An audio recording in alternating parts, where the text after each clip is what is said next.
Let's do some culling in Evoto AI. It's the brand new feature with Evoto AI 6.0, many other features as well. But first of all, we're greeted with the lovely model, Laura. We shot 1,000 shots in this shoot, okay? We did a studio shoot. Actually, we did 997, and then I saw that and I said, go over there and let's take 3 more shots. Give me your best. So that we could even it out at 1,000. Right now you're seeing I've got 72 where I've gone in and manually culled the photos, okay? Use my discount code GKP25 from the link in the description to get up to 20% off Evoto AI. You can download it for free and you get some free credits to try it out first. 20% off is pretty good, right? 10% you're like, I don't know. 20% though, now we're getting somewhere, right? So give it a shot. We did 6 outfits in case you're wondering why I took 1,000 shots. I could have taken 4,000 shots with this model, okay? Very professional model, very cool. We had a lot of fun. Did a lot of outfits here in studio, okay? What is culling? Well, that's where you go through all your shots one by one and you pick the favorites, the picks. And anything, the way that I do it, anything that you don't pick is automatically a reject. Everybody has their own method of how they pick these shots. In my case, I assign 5 stars. If it's that great, it's 5 stars, right? And if I really love it, then I give it the red. I'll give it the color red. And so somewhere between 5 stars and a red. Red is like definitely going on the grid, right? Definitely posting that on social media. Now, what Evoto has given us is AI culling. It's going to go and it's going to pick the shots for us based on criteria that we set. Where do we start culling? Well, the first thing we got to do is we got to be in the library view. You can only cull in a library. You can't cull like a collection or a folder. It has to be photos imported into a library. So that is the first thing. And then once you are in the library, there is now a culling panel. It's this one right here at the top right. Down in the bottom right, we could just start culling, right? But when you do that, it's going to bring up a box and we're going to be able to set our preferences as far as how we want it to cull, right? So if we want to give it some direction on how we want it to cull, for example, is this a portrait shoot? Is it headshots? Is it an indoor wedding, an outdoor wedding? All these things might apply. So I'm going to say portrait because we did a lot of those, okay? You know, I have 1,000 shots right here.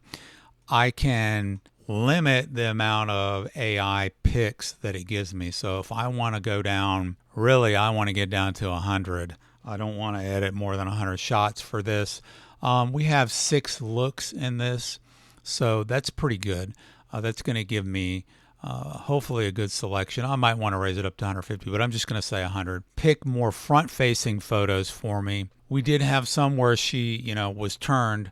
I'm going to turn that off, okay? But that could be something that you want to take into account, okay? Detection settings, we have closed eye. Now, you might want to, these are where they may be blinked or something like that. I have a lot of shots in here where she intentionally closes her eyes, so I'm going to turn that off, okay? Because I like some of those, okay? And I might want it to pick some of those. Very few where she was blinking, so it could pick up some where she's blinking. It's going to detect underexposure. I'm going to set that to low because I tend to shoot a little underexposed and then bring it up in post. So let's set that sensitivity to low because I don't want it to pick every shot. I don't want it to pick 900 underexposed shots out of 1,000, right? Overexposure, we'll leave it to standard. Shouldn't really be any of those. Also, I'm hoping this low will pick. I remember I have a few shots where there were test shots where I was just testing the rim lighting and I had the key light turned off in the studio photo shoot. So it was intentionally dark, but I'm not going to use that photo, right? So we'll see if it finds that or not with the sensitivity set to low. Definitely blur detection set to standard. Duplicates detection will set to standard. I definitely want it to cull out duplicate shots. I'll get a lot of those if I start firing away too quickly, and then it will create a groups and tag them with each of these conditions. So I could limit the selections per group, like maybe I only want 10 or so per group. I'm going to turn that off for now because I just wanted to cull the whole thing and kind of see what it does, right? Now, here's what I like. My selections are 5 stars and red. That's what I've always used. I don't know why. That's just what I've always used. Okay. You may have like 1 star and no color. That's probably an easier way to do it. If it's a pick, it's 1 star. If it's not, it's not, right? Maybe that's easier, but you can do flags. Typically, I reserve flags for the client picks, so I give them a gallery, and I can flag the items that they pick separately from the ones that I pick, because a lot of times they're not as good at me as picking shots, frankly, and they pick shots of their own, and I'm like, okay, yeah, I can't believe you picked that, but you did, so I'm going to flag it. And then keep existing tags is going to keep my 5-star red, but it's also going to pix it as an AI pick. It's going to keep it for me, but it's going to, instead of assigning 1 star green, it's going to keep what I have. But I know that it selected it, right? Because it will be in the AI selections, okay, when we're done. So let's just start culling. And right off the bat, it tells me out of 1,000 shots that it's going to take 45 minutes to do. And I can tell you, I've tried this a couple times on smaller projects, and that amount dwindles down quickly. It's like it ramps up a little bit until it gets to the real time remaining. So it's probably not going to take, I would imagine maybe 15 minutes would be my guess. We'll see through the magic of video editing. We'll fast forward and I'll tell you exactly how long it took. And if you're trying to set tags while you're culling, you can't do that. You can't edit. You can't do anything. Just sit back and let it cull. All right, so it actually only took about 9 minutes. Okay, so it ramped up. As I said, it'll go faster and faster and faster as it goes. So in 1,000 shots, it took 9 minutes to cull. Now, if you look over here in your AI groups, it's going to show you how many. Remember, I picked 100 that I wanted it to select. So I can select that group. It's going to show me the 100 AI picks that it made. The candidates are everything else, right? And the unselected were ones that it threw out. It didn't like them because and it tagged them as either they were blurry. I can't imagine that there were 18 shots that were blurry in studio, but maybe, overexposed, none. Yeah, I knew that I was underexposed on quite a few of them. I told it not to pick any with the eyes closed. So let's look at the AI selections that it did cull for me. So I didn't tell it to pick out smiley shots either, because I like some shots with smiles. I think it shows, personality. Let me put on my other glasses. I switched glasses while I was doing all this. So it will go through, and you can see that it gave them 1 star and a green color, and it put them in groups for me, right? It has some duplicates here under the duplicates section. So there's a duplicates group that it picked. So it will automatically show me what those duplicates are. And it looks like maybe loose duplicates, okay, as far as I can see. But let's look at the AI selections. What I wish it had, I shoot models, so it's more about the clothing and the posing, right?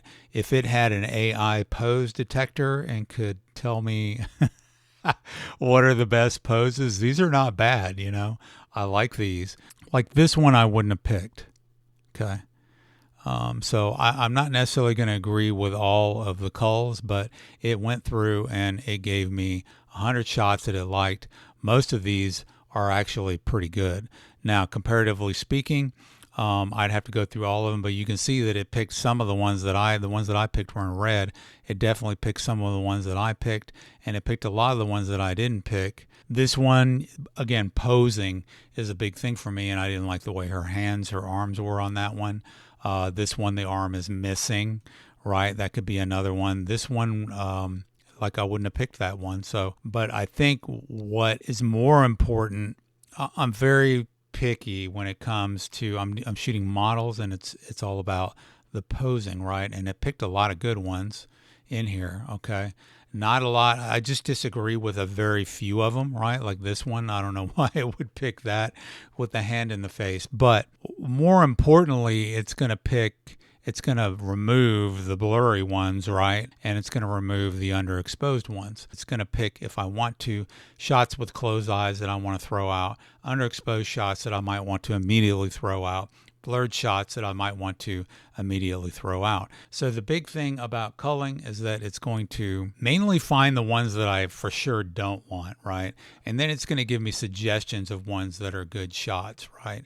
And the rest are going to be candidates that maybe I could go through. So this is great. This was a pick that it made, and I love this shot. It did a pretty good job, and it's going to help me out of these 1,000 shots that I'd want to immediately throw out, right? But I'm going to stick with the picks here, and if I want to, I'm in the grid view. I can also, if I want to filter by red ones and green ones, that will give me their picks and my picks. And again, I don't think the AI knows to my eye what a good pose is. Like this, I think is excellent. It's fun. She's got a little smile in the eyes, right? That's very cool. This one, even though she's facing the other way, that's a really nice pose too. Really good eye contact with the camera, especially with this one too. So it's not picking bad ones by any means. It's picking a lot of good ones. This is a fun one that I didn't pick, and maybe I should go back and look at that one again because that's a fun shot. This one is too. So AI culling at a glance, new feature in Evoto AI. Big time saver if you want it to go through. I think mainly for me, it's going to filter out the riffraff, the stuff that you definitely don't want, and then you want to tweak it with the requirements, and that's going to help you pick the AI selections, the winners, okay? Leave a comment if you have any questions, let me know. Thanks again for watching. Give it a like, give it a subscribe, and I appreciate you guys hanging in there. Have a good one.